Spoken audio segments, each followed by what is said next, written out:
What's good, everyone? I'm Orlando Sanchez, and this is Friday Night Flights. We get right to the drama. Third-ranked West Linn hosting fourth-ranked Lake Oswego, a critical matchup in the Three Rivers League. And it lived up to the hype. Energy all the way up. We open things up in the second quarter. Ethan Coleman, ridiculous on the money to Casey Tawa. Lions on top, 14-7.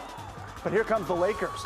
Anything you can do, I can do too. The answer right before the break, J.J. Wooden to Malcolm Williams. That could be the catch of the night. Lakers down by 3. We go to the finish. Final play, Casey Filkins will not be denied. Touchdown Lakers as the clock strikes 0. What a finish. Lake Oswego wins it, 20-17. Number 1 Tigers at Oregon City, senior night at Pioneer Stadium. But Hunter Gilbert, he stole the show. Punches it in to start the scoring in the first. It's 7-0. Later, Gilbert delivers again from short to put Tigers up 16-0. No doubt about it in this one. Tigers win big, 50-13. In just their second year playing varsity ball, the Mountainside Mavericks have exploded to a 4-1 record and a number 8 ranking in the coaches poll. This week, they face off with another team that just debuted in the top 10, the 9th-ranked Beaverton Beavers. And how about the Beaverton Beaver getting busy? Mountainside tied it in the third quarter. E.J. Broussard, something funky for you to tie the game. Fourth quarter we go, and this was the difference. Beaverton still in the win with this touchdown pass. Carson Budke and Trent Walker doing it again, and dude, just wouldn't go down. Beaverton beats Mountainside 21-14. Let's head down Highway 10 to Aloha. 6th-ranked Warriors hosting Sunset. The Warriors fans popping in neon. Aloha's Timothy Dennis rolling out, and there's Tanner Volk. Just like that, Warriors up 14-7. But this was Sunset's night. Second half, and Callum Craig calling his own number. There he goes. He's in for the TD, and that put the Apollos up for good. Sunset pulls off the upset, 37-14 over Aloha. It's always fun when Jesuit and Sheldon meet up. Remember last year when Jesuit pulled out a last-minute win on the road? This year's edition, out in Beaverton. Jesuit ranked 5th, Sheldon comes in at number 9. And this was all about the home team. The Crusaders, they went to work with a steady dose of ground and pound. No one touches Ted Atkinson. 44 yards to the house, 28-0 Jesuit at that point, and they weren't done. Let's break out the big play. Cade Wisher. He's a regular on the show, so we're going to put him in split screen, Sky 8, and on the ground. We're everywhere, and he gone.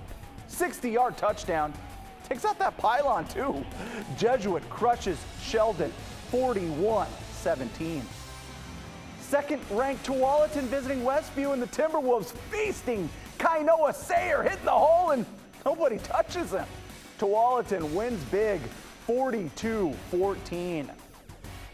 Friday Night Flights, halfway home. Things heating up in the Greater St. Helens League. Skyview visiting Union, the first of 3 big matchups that could decide a league title. To McKenzie Stadium we go. And Skyview, no trouble moving the rock. Jalen E. McGee slamming his way into the end zone. He's been a workhorse this season. That's good enough for 6, too. Later, let's check in with Yaroslav Sakun DeValco. Dude has an arm. Hit Amani Williams. Skyview makes a major statement. They blow up the defending champs. 30-3 is the final score. Next stop for us, Doc Harris Stadium, making a 20-minute drive in 3 seconds. The magic of TV, folks. Camas hosting Sumner from the South Puget Sound League.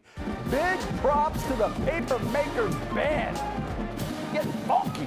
Jake Blair throwing darts and finds just what he's looking for.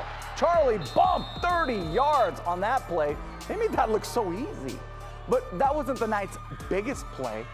Special teams getting busy. Tristan Dunn cannot be stopped. It can only be fast forwarded. Get it? 92 yards to the crib. Camas doing work, 52-0. Two-way action with Shugel hosting Columbia River. The hometown Panthers coming through on defense. That's a fumble. Andrew Dar, Gus Shelley teaming up for that recovery. Dalton Payne cashing in, swinging it to Bravon Bea. He's in for 6. Panthers roll over Columbia River, 47-6. They're now 3-3 on the year.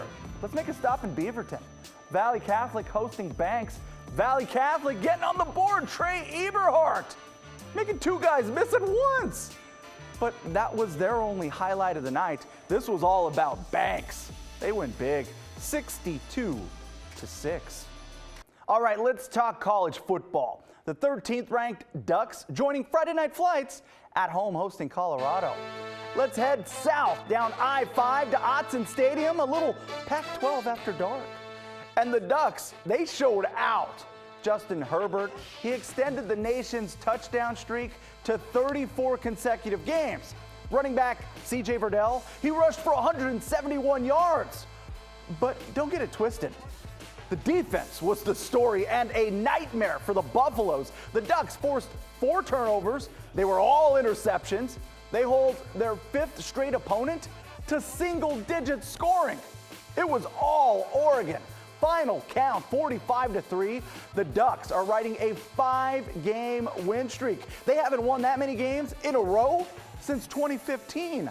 Oregon remains on top of the North. They improved to 5-1 on the season, but it wasn't all good news for Oregon. Tight end Jacob Breland and safety Javon Holland both suffered left leg injuries and were taken out of the game.